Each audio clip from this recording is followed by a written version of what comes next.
প্রিয় দর্শক, কে ছিল এই নমরুদ? আল্লাহ তাআলাকে হত্যা করার জন্য নমরুদ কেন আসমানে গিয়েছিল? আসমান থেকে আল্লাহ কেন মাছের রক্ত মাখা তীর তাকে দিয়েছিলেন?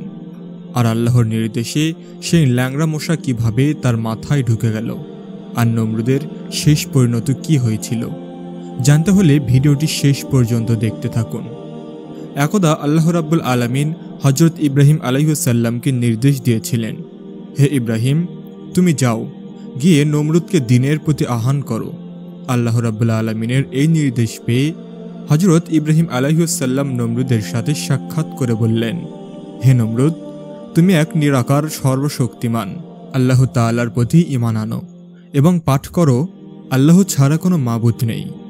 নমরুদ জবাব দিল, হে ইব্রাহিম, তোমার আল্লাহর নিকট আমার কোনো প্রয়োজন নেই, আমি নিজেই তো একজন রব, আস্তাগফিরুল্লাহ।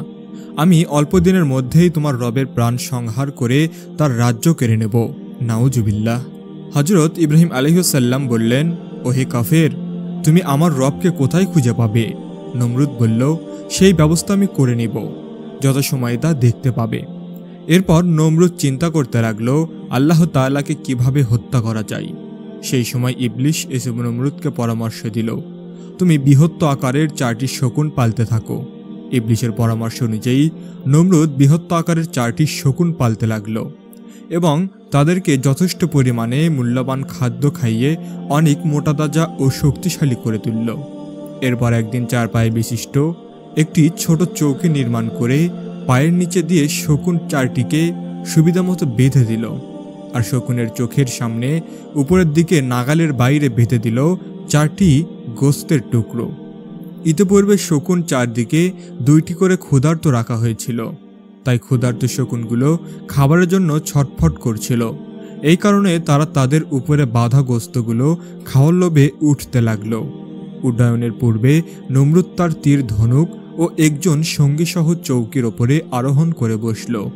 অভিনব কায়দায় নির্মিত নমরুদের সেই শকুন বাহিনী রকেটে উপরের দিকে উঠতে লাগল। শকুন 4টি টার্গেট ছিল গোস্তের টুকরোগুলো, আর নমরুদের টার্গেট ছিল আল্লাহ রাব্বুল আলামিনকে হত্যা করা, নাউজুবিল্লাহ। সুপ্রিয় দর্শক, কাফের নমরুদের ধারণা ছিল আল্লাহ রাব্বুল আলামিন উপরের দিকে থাকেন, কিন্তু তার জানা ছিল না যে আল্লাহ রাব্বুল আলামিন কোনো স্থানে অবস্থান করেন না। কোনো স্থানে অবস্থান করা আল্লাহ রাব্বুল আলামিনের বৈশিষ্ট্য নয়, বরং এটি সৃষ্টির বৈশিষ্ট্য। কারণ স্থানের স্রষ্টা হলেন আল্লাহ রাব্বুল আলামিন, আর স্রষ্টা কোনোদিন সৃষ্টির মুখোমুখি হতে পারে না। নমরুদের বাহন যখন ক্রমাগত উপরের দিকে উঠতে লাগলো এবং যথেষ্ট সময় পার হওয়ার পরে নিচের দিকে পাহাড়, পর্বত, গাছপালা, পৃথিবীর অন্যান্য দৃশ্য তার দৃষ্টির অন্তরালে চলে গেল, তখন সে ভাবল এবার তার কার্যসিদ্ধি হতে পারে। তাই নমরুদ আল্লাহ রাব্বুল আলামিনকে হত্যা করার জন্য তীর বের করল। ঘটনাক্রমে নমরুদের সঙ্গী লোকটির মনে ভাবান্তর দেখা দিল।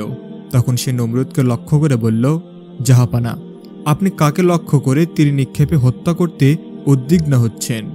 নমরুদ বলল, আমি এখন ইব্রাহিমের কথিত খোদাকে তীর নিক্ষেপ করে হত্যা করব এবং তাকে হত্যা করে তার রাজ্য দখল করে নেব। একথা শুনে লোকটি বলল, কি দুরাশা আপনার? জাহাপানা, আল্লাহকে তীর নিক্ষেপ করে কেউ কি হত্যা করতে পারে? তিনি নিরাকার সর্বশক্তিমান ও সকলের ধরাছোঁয়ার বাইরে। তিনি যাবতীয় জাগতিক ও মানবিক সকল বস্তুর ঊর্ধ্বে। নমরুদ সঙ্গী লোকটির কথা শুনে খুবই রাগান্বিত হন এবং মনে মনে ভাবল, এই লোকটি কি তাহলে গোপনে ইব্রাহিমের ধর্ম গ্রহণ করেছে এবং সে আল্লাহ তাআলার ওপর বিশ্বাস স্থাপন করেছে? তাই নমরুদ তাকে ধাক্কা মেরে সেখান থেকে নিচে ফেলে দিল। আল্লাহ রাব্বুল আলামিন তখন জিব্রাইল আলাইহিসসালামকে নির্দেশ দিলেন, হে জিব্রাইল, এই লোকটির যেন কোনো ক্ষতি না হয়, তাকে তুমি রক্ষা করো। আল্লাহ রাব্বুল আলামিনের নির্দেশ মোতাবেক হযরত জিব্রাইল আলাইহিসসালাম সেই লোকটিকে রক্ষা করলেন। নমরুদ যে তীরগুলো নিক্ষেপ করে আল্লাহ রাব্বুল আলামিনকে হত্যা করতে চাচ্ছিলেন, সে তীরগুলোর সঙ্গে সে খুবই শুকনো মজবুত সুতা বেঁধে দিয়েছিলেন, যাতে করে তার তীরগুলো শূন্যে হারিয়ে না যায় এবং তার নিকট পুনরায় ফিরে আসে। অতঃপর সে সেখান থেকে উপরের দিকে তীরগুলো নিক্ষেপ করল। মহান আল্লাহ রাব্বুল আলামিন এই সময় জিব্রাইল আলাইহিসসালামকে ডেকে বললেন, হে জিব্রাইল, আমি আমার পরম শত্রুকে নিরাশ করব না, আকাঙ্ক্ষা অনুযায়ী তাদের চাহিদাও পূরণ করব। তুমি নমরুদের মনের আশা পূরণের লক্ষ্যে একটি নিদর্শন সৃষ্টি করো। ওরা নিক্ষিপ্ত তীরের কয়েকটিতে রক্ত মেখে দাও, যাতে সে মনে করে সে আমাকে হত্যা করেছে। জিবরিল আলাইহিসসালাম আল্লাহ রাব্বুল আলামিনের নির্দেশ অনুযায়ী অনেকগুলো তীরের ফলককে রক্ত মাখিয়ে নমরুদের আসনের কাছে ফেলে দিল। শকুনচালিত রথের ওপর রক্তমাখা তীরগুলো পতিত হওয়া অবস্থা দেখে নমরুদ আশ্বস্ত হল যে অবশ্যই ইব্রাহিমের কথিত খোদা নিহত হয়েছে। নাউজুবিল্লাহ। এই চিন্তা করে তার মনে আনন্দ জোয়ার বইতে লাগলো, যেহেতু সে মনে করল যে ইব্রাহিমের কথিত খোদা নিহত হয়েছে, তাই আর উপরে না উঠে এবার নিচে নামার পালা। কিন্তু সে কি করে নিচে নামবে? এমন সময় ইবলিস এসে তাকে পরামর্শ দিল, বাদশা নমরুদ, উপরে রক্ষিত গোস্তের টুকরোগুলো এবার খাটের পায়ের নিচে শকুনের নাগালের বাহিরে ঝুলিয়ে দাও, আর তাতেই তারা নিচে নামতে শুরু করবে। যেই কথা সেই কাজ। গোস্তের টুকরোগুলো ঘুরিয়ে নিচের দিকে বেঁধে দেওয়া হলো। শকুনগুলো মাংসের লোভে নিচের দিকে নামতে লাগলো। আর এভাবেই নমরুদ জমিনে নেমে এলো এবং মহাখুশিতে রক্তমাখা তীরগুলো নিয়ে রাজ দরবারে ফিরে এলো। নমরুদ ফিরে এসে হযরত ইব্রাহিম আলাইহিসসালামকে ডেকে বলল, ইব্রাহিম, তোমার আল্লাহকে আমি তো হত্যা করে এলাম, এই দেখো রক্তমাখা তীর। হযরত ইব্রাহিম আলাইহিসসালাম বললেন, ওহে নির্বোধ বাদশাহ, তুমি তো দূরের কথা, সমগ্র সৃষ্টিকুলের শক্তি একত্র করলেও তার সামান্য পরিমাণ ক্ষতি কেউ সাধন করতে পারবে না। তিনি অদৃশ্যমান, তিনি নিরাকার, সর্বশক্তিমান। তার আকারের কল্পনা করা চরম মূর্খতা। পোকামে তার উপর কারো কোনো শক্তি বা ক্ষমতা সংকীর্ণ হতে পারে না। নমরুদ ইব্রাহিম আলাইহিসসালামের এই কথাগুলো শুনে বলল, আচ্ছা, তোমার যদি তাই মনে হয় যে আমি তোমার খোদাকে হত্যা করতে পারিনি, তাহলে আমি তোমার খোদার সাথে যুদ্ধ করতে চাই। বলো, তোমার খোদার সৈন্য সামন্তের সংখ্যা কত? হযরত ইব্রাহিম আলাইহিসসালাম বললেন, আমার খোদার সৈন্য সামন্তের সংখ্যা অগণিত। তার সৈন্য সামন্তের সংখ্যা কোনোদিনও হিসাব নিকাশ করে কোনো মানুষ শেষ করতে পারবে না। তাছাড়া তিনি তার সৈন্য সামন্ত ছাড়াও একাই যে কোনো পরিস্থিতিতে মোকাবেলা করতে সক্ষম। নমরুদ বলল, ঠিক আছে, তোমার রবের সৈন্যের সংখ্যা জানার প্রয়োজন আমার নেই। তুমি তোমার রবকে তার সৈন্যের সামন্ত নিয়ে 3 দিনের মধ্যে যুদ্ধের জন্য প্রস্তুত হতে বলো। তোমার খোদার সৈন্যদের যদি সাহস থাকে যে তারা আমার সাথে যুদ্ধ করবে, তাহলে তারা আসমানের নিচে নেমে আসুক।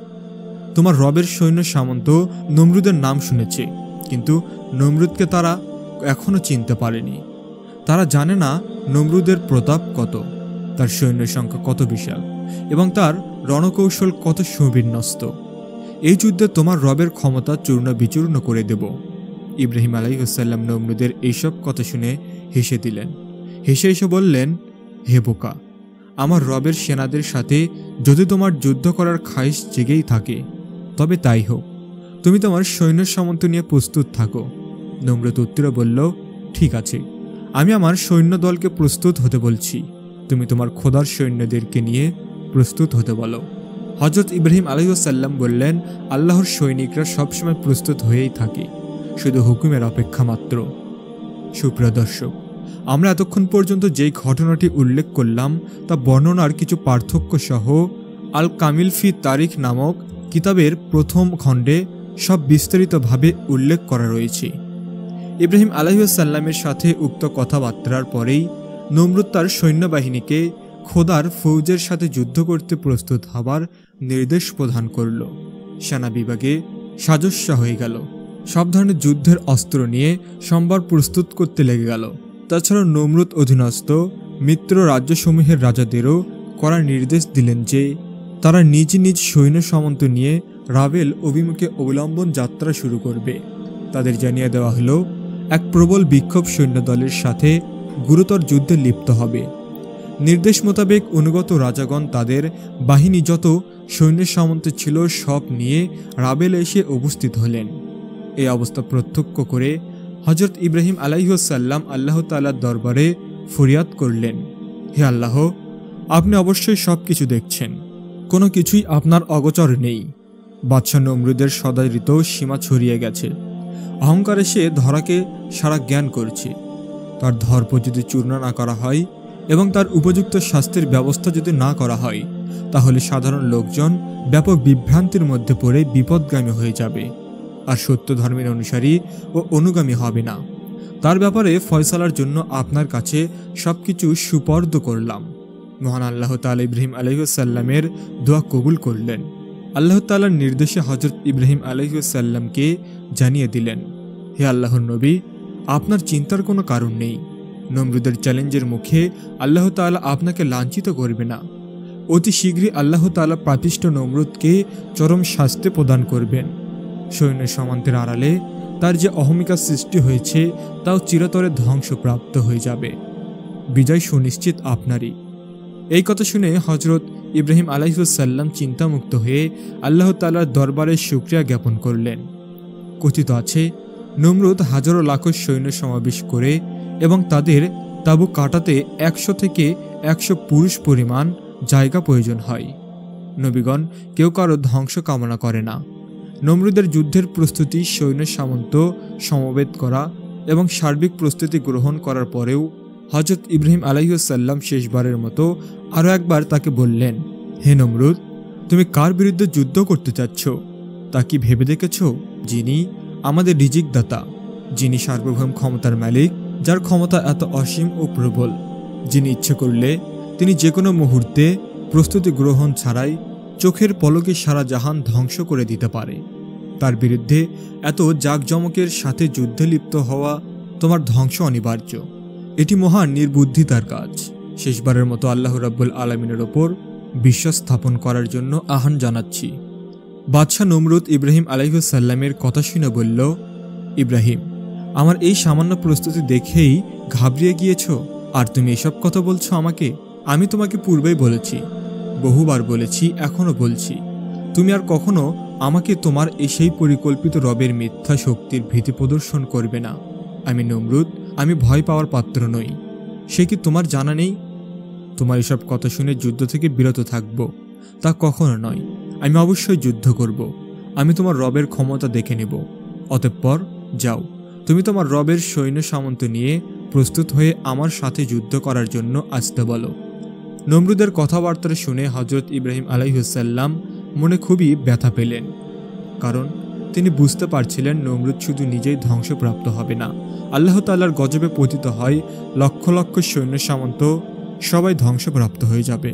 কোনো নবী চান না আল্লাহর শ্রেষ্ঠ বান্দা আশরাফুল মাখলুকাত মানুষ ধ্বংস হয়ে চিরকালের জন্য জাহান্নামে পতিত হোক, কিন্তু উপায় নেই।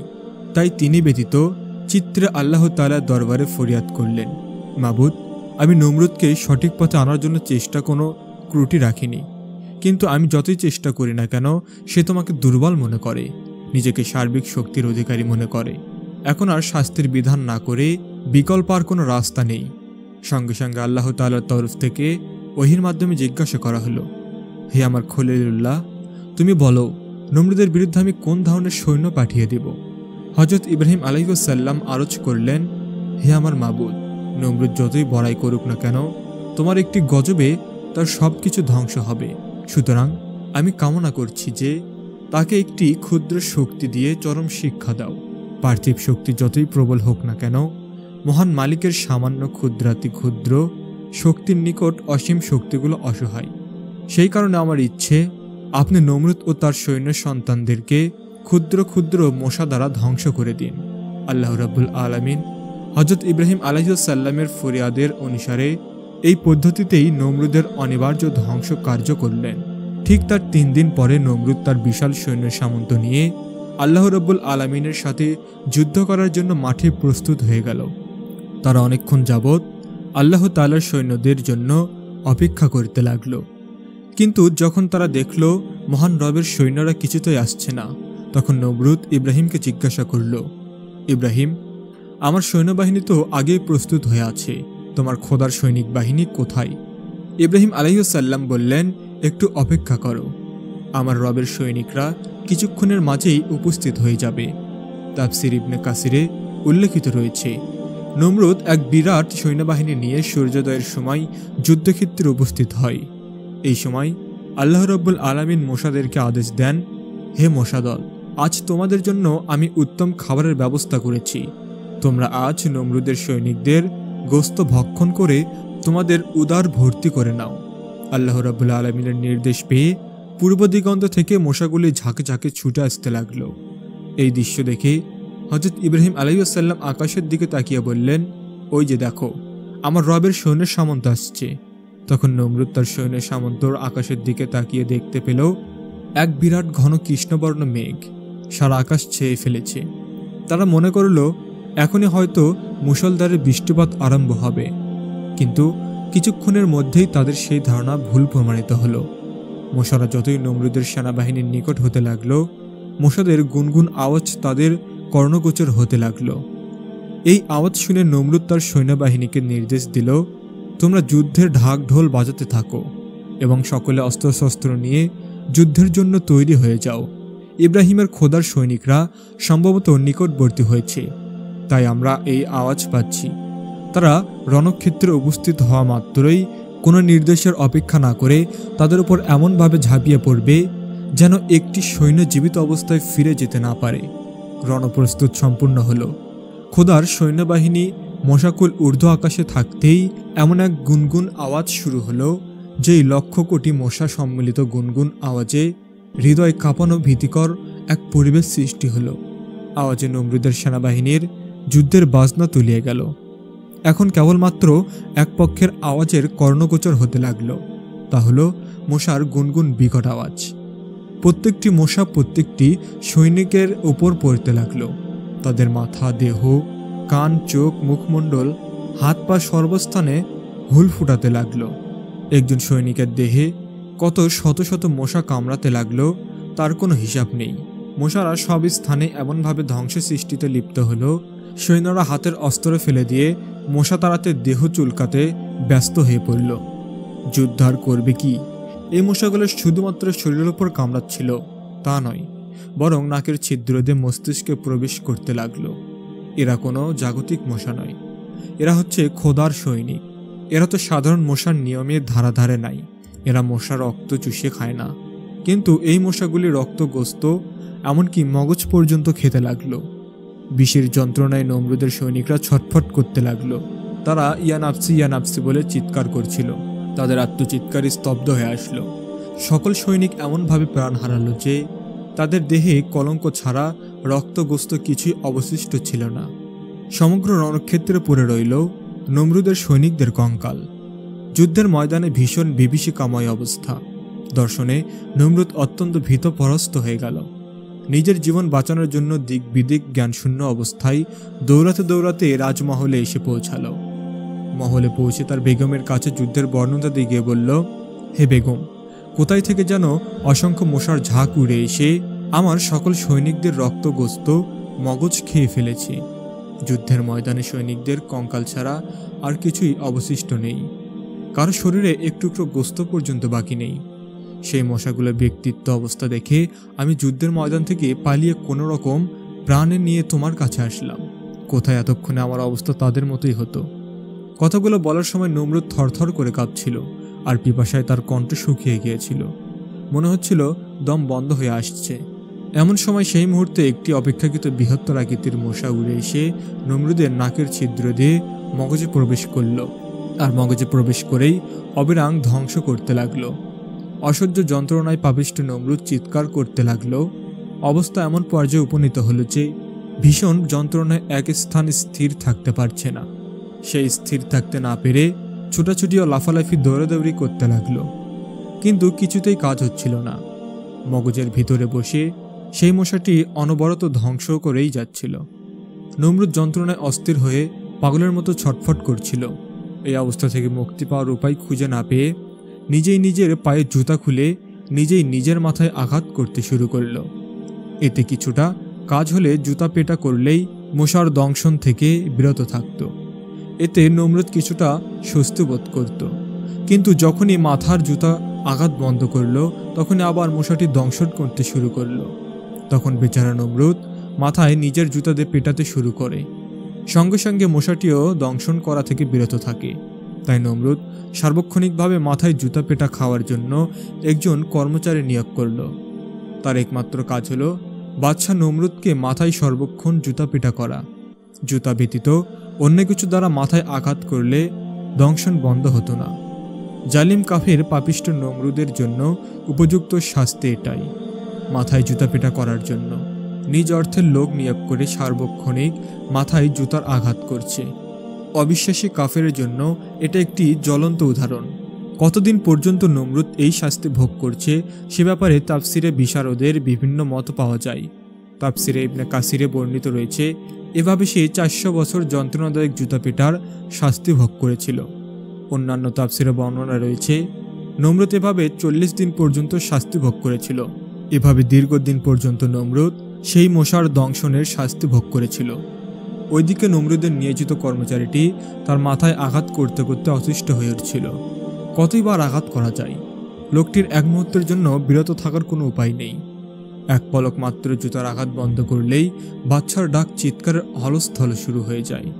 আর এতে কর্মচারীটিকে সবাই তিরস্কার করত। এতে কর্মচারীটির মনে বাদশার প্রতি বিরক্তি সৃষ্টি হলো। একদিন মাথায় আঘাত করতে করতে ক্ষণিকের জন্য বিরত হলো। বাদশা ও তার আত্মীয় স্বজন তাকে ভীষণভাবে গালিগালাজ ও তিরস্কার করতে লাগলো। তখন কর্মচারীটির মনে এমনই বিরক্ত ও ক্ষোভের সঞ্চয় হলো যে তার হাতে থাকা কাঠের জুতার খড় ধরা সাজরে মাথায় আঘাত করল। জুতার আঘাত খেয়ে নমরুদের মস্তিষ্কটি 2 ভাগে ভাগ হয়ে গেল। উপস্থিত সবাই পরম বিস্ময় লক্ষ্য করল যে তার মাথার ভিতর থেকে সেই ল্যাংড়া মশাটি দ্বিখণ্ডিত অবস্থায় মাছ দিয়ে উড়ে চলে গেল। কারণ এই মশাটি দুনিয়ার কোনো সাধারণ মশা নয়, এটি ছিল আল্লাহ তাআলার পক্ষ থেকে পাপিষ্ঠ নমরুদের প্রতি যন্ত্রণাদায়ক আযাব।